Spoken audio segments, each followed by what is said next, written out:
Today we're showing you a Kubota L3240 tractor. It's a 4-wheel drive tractor with a Kubota LA514 quick attach front loader.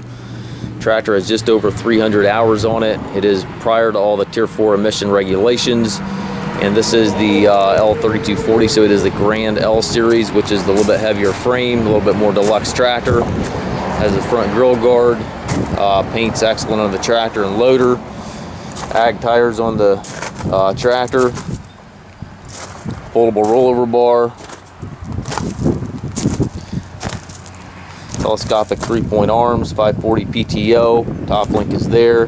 Has the exposed 3-point cylinders, which are a little bit more heavy duty.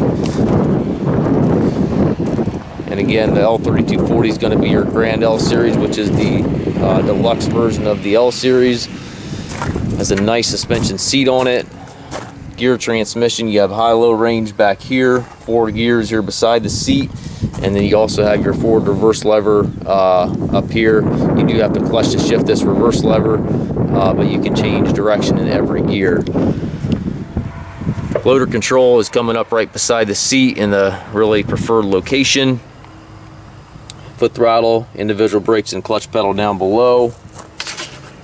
We do take trades. We also offer trucking and financing. We can arrange shipping anywhere here within the US. Can also offer low rate financing for qualified customers. If you have any questions regarding the unit, you can contact us on the web or by phone. If we can help, certainly let us know.